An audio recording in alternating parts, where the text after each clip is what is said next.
మన ప్రభువును రక్షకుడునైన యేసుక్రీస్తు నామములో అందరికీ శుభాభివందనములు. ఈరోజు దేవుని యొక్క వాక్యము కీర్తనలు 37వ అధ్యాయము 24వ వచనము. యెహోవా అతని చెయ్యి పట్టుకుని ఉన్నాడు గనుక అతడు నేలను పడినను లేవలేక ఉండడు. ఈ కీర్తన దావీదు రాసి ఉంటున్నారు.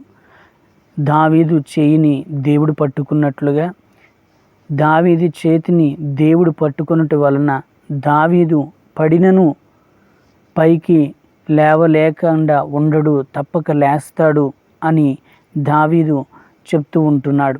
ప్రియమైన దేవుని బిడ్డలారా, మనము కూడా అనేకసార్లు మనుషుల చేతిలో, బంధువులు, రక్త సంబంధికులు, ఈ లోకంలో ఉన్న వారి చేతిలో పడతాము కనుక తిరిగి లేవలేనటువంటి పరిస్థితుల్లో ఉంటాం. అయితే మన గొప్ప దేవుని చేతిలో గనుక మనం పడినట్లయితే మనం పడకుండా ఆయన పైకి లేపుటకు శక్తి కలిగినటువంటి దేవుడై ఉంటున్నారు. అందుకే ఆయన మన చేతిని పట్టుకుంటానంటున్నారు. మనము కూడా ఆయన చేతిని పట్టుకొని నడవాలని వాక్యం మనకి తెలియచేయచ్చు ఉన్నది. కనుక ప్రియమైన దేవుని బిడ్డలారా, దావీదును గనుక ప్రశ్నిస్తే నీవు ఎందుకని మరి మనుషుల చేతిని విడిచిపెట్టి దేవుని చేతిని పట్టుకున్నావని దావీదుని అడిగితే దావీదు అంటాడు, కీర్తనలు అనేక సార్లు కృపగలిగిన వాడు అని చెప్తాడు దేవుని గూర్చి. ఎందుకంటే ఆయన కనికరించేవాడు, కృపగలిగిన వాడు, ఎన్నిసార్లు పడినను పైకి లేవనెత్తుటకు శక్తి కలిగిన వాడు, సమర్థవంతుడు దావీదుని.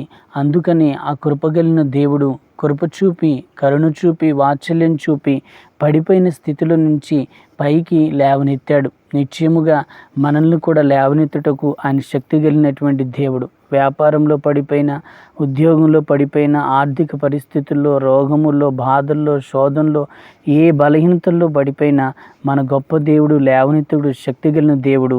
ఆయన చెయ్యిని మనం పట్టుకొనగలిగితే మన చేతిని ఆయన పట్టుకుని మనం లేవనెత్తుతానని ఆయన సెలవిస్తున్నాడు. నిశ్చయముగా ఆయన చేతిని పట్టుకుందాము. మన చెయ్యి ఆయన పట్టుకుని దావీదుని పైకి లేపిన దేవుడు ప్రతి ఒక్కరి బలహీనతల్లో, సమస్యల్లో, ఇరుకుల్లో, శోధనలన్నిటి నుంచి పైకి లేవనెత్తి ఆశీర్వదించునుగాక. ప్రార్థన. కృపగల దేవా, దయగలిగిన రాజా, ఘనమైన నీ నామను బట్టి మిమ్మల్ని స్తుతిస్తున్నాం ప్రభా. ఈ దినం మీరు మాతో మాట్లాడారు. మీరు దావీదు చేతిని పట్టుకున్నారని, దావీదు నేలను పడినను లేవకుండా ఉండడు, నీవు పైకి లేపుతావని మాట్లాడావు నాయన. అయ్యా, ఈరోజు ప్రజలు ఏ ఇరుకుల్లో, ఏ ఇబ్బందుల్లో ఉన్న కృపగలిగిన దేవుడివే. వ్యాపారంలో పడిపోయిన, ఆర్థిక పరిస్థితుల్లో పడిపోయిన, రోగాల్లో, బలహీనతలో పడిపోయిన, ఇరుకుల్లో, శోధనలో, ఇబ్బందుల్లో పడిపోయిన, అందరూ విడిచిపెట్టిన, పడిపోయారని హేళన చేసి నవ్విన నా తండ్రి, నీవు లేవనెత్తుటకు శక్తి కలిగిన దేవుడు నాయన.